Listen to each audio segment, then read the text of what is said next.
The latest Star Trek Discovery tie-in novel, The Enterprise War, hit shelves last week. This book is centered around Captain Christopher Pike and his command of the USS Enterprise set during the events of Discovery Season 1. Now, anything Captain Pike gets our attention here on Trek Central, so we just had to take a look at it. This will be a spoiler-free review of the book, but hopefully we'll be able to give you some insight into whether it's worth picking up. Does it hold up? Well, let's find out. In the words of Captain Pike, hit it. Star Trek Discovery The Enterprise War is a book written by John Jackson Miller, a previous Star Trek author. This is the 5th tie-in book to the Star Trek Discovery series. Miller's previous books includes the Star Trek Prey series, as well as the 2015 The Next Generation novel, Takedown. The previous books have been excellent, and I'm lucky to say this book is no different. The team here at Trek Central really enjoyed reading this, and we've all been wanting more of Captain Pike's adventures. Luckily, The Enterprise War delivers that to us with the characters we've grown to love. The book spans the entire Federation Klingon War from the perspective of the USS Enterprise, kept away from the fighting on a mission to the Pergam Nebula, set to last an entire year. Instead of being kept away from the fighting, the stalwart commander instead finds an epic battle of his own, pitting ancient enemies against one another, with the Enterprise and her crew caught in the middle.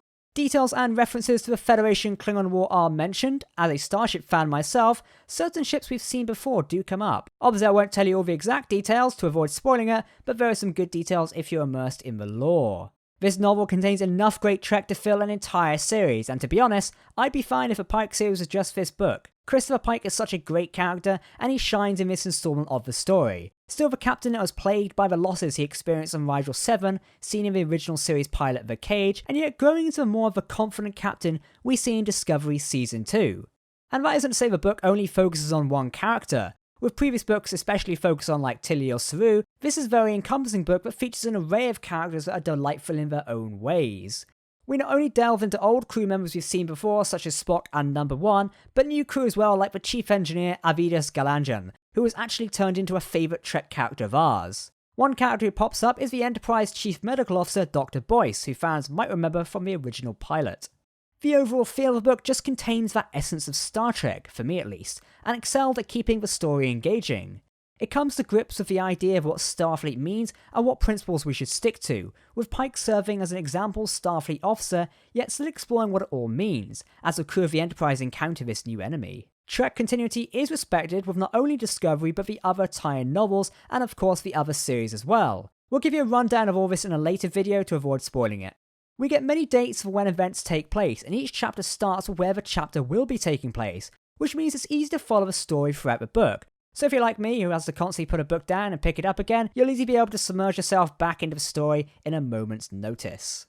I will say that the chapters are oddly structured, which is my only gripe with the book, which isn't a bad gripe at all if it's my only issue. A lot of chapters feel like they're short scenes which we may see in a TV show alongside the big chapters, which is nothing bad when juggling around the mass of characters we follow, but some chapters could easily be combined better to structure more of the story, I feel. Overall, this is an excellent book and well worth a read if you enjoy the character of Christopher Pike, or you just want some good old-fashioned Trek fun on a ship called the USS Enterprise. I mean, you'd be crazy to turn that down. It's the Enterprise.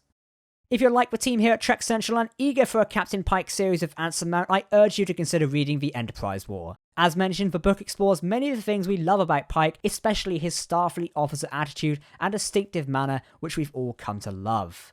The author, John Jackson Miller, has done a fantastic job of creating the atmosphere of the USS Enterprise, and you can imagine yourself on the bridge at certain points within the book. That's it for our review of The Enterprise War, a really delightful book and you should definitely give a read. Hopefully we've given you some information, but do let us know if you decide to pick up the book. It is available from all good bookstores, or you can simply find it on Amazon, including the audiobook form. Keep an eye out for our fun facts breakdown of this novel, where we'll be looking at all the Easter eggs and continuity goodness that found its way into this story. We'll be releasing that video next week. Thanks for watching, I've been Captain Jack here on Trek Central. Make sure to subscribe to keep up to date with the latest Star Trek news, lore and more. That's it from us, and we'll see you next time.